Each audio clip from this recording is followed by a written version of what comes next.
Residents of the separatist enclave of white Afrikaners in South Africa want US President Donald Trump to help them become a state. So you remember earlier this year when there was that white genocide in South Africa thing that Donald Trump and Elon Musk were trying to fly, when things were still good between them? Well, after Mr. Trump ended up with egg on his face, when it later emerged that his famous photograph of white genocide victims was actually from a jailbreak in DR Congo, followed by his breakup with Elon Musk a few weeks later, you might have thought that we'd heard the last of it. Well, you thought wrong, because Trump just pulled a new stunt that should set every alarm bell ringing, both in South Africa and across Africa and the global south. First, some context. From 1989, when it became clear that apartheid was about to end, not all of South Africa's white population accepted the new reality of living as equals with those whom they once lorded it over. A lot of them emigrated to places like Australia, New Zealand, Canada, and the US. A good number of them congregated around South Africa's Eastern Cape, which hosts a perennially unsuccessful and slightly funny campaign to break away from South Africa and become an independent white ethno-state. Our government was not chosen by our people. It was chosen despite them. Our national government was chosen for us, not by us. As the people of the Cape, we do not want this government.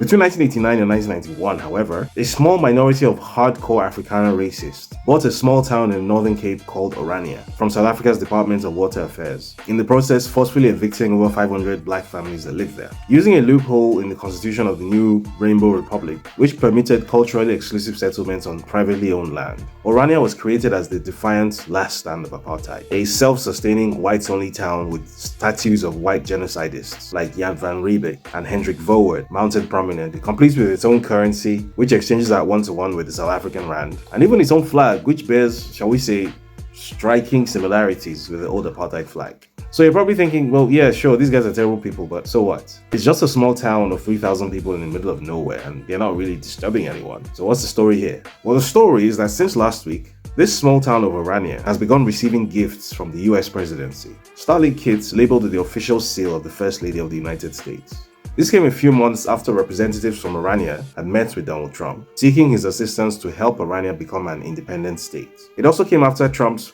white genocide kite flying had established a narrative, no matter how dishonest, that South Africa's white Afrikaner population is in some way endangered and in need of help. And with all this context, it doesn't take a genius to work out what is going on here. As with other national destabilization projects that the empire has embarked on in places like Libya, Syria, and Venezuela, you can observe three unmistakable smoking guns. First, a narrative has been established.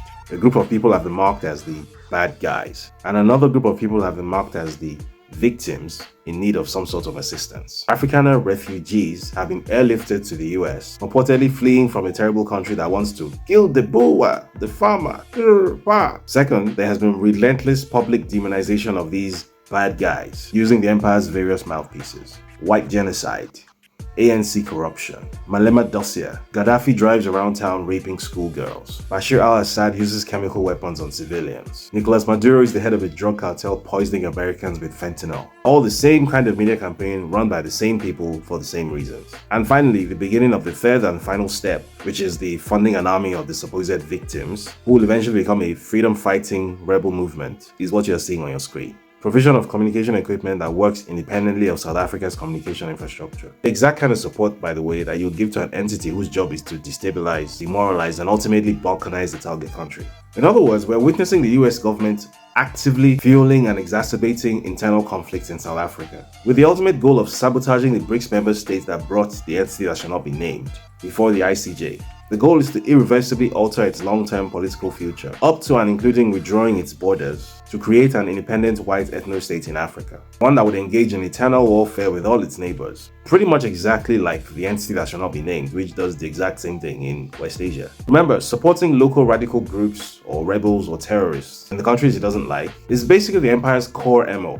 And this kind of relatively small but well-targeted aid injection to these small victim groups, after successfully polarizing the surrounding society and demonizing the bad guys, is exactly how the empire got its way in Afghanistan in 1989, and in Libya in 2011, and in Ukraine in 2014, and in Syria in 2024, and in Nepal in 2025, and so on. In case you're thinking, no, surely these guys can't be planning to start one of the empire's forever wars in South Africa of all places. And I'll just let the white supremacist Afrikaner nationalist Johannes Agenbach describe the Orania project in his own words. I'm hoping that you can clear this up or tell me if the room is fake or not.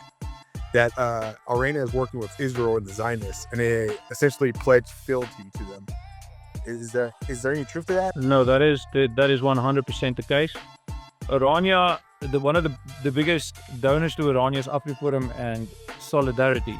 And you see, the Orania project is exactly to try and create the same two-state solution that is there in Palestine right now, where there's constant conflict, etc., etc. But AfriForum themselves do consider themselves to be allies to the Zionist movement. They do also consider, themselves to be allies to Jews. They've got Jews within their organization, and there are even Jews residing within Orania. They make no distinction between Jewish people and Afrikaners. They see them as one and the same thing. The more you know.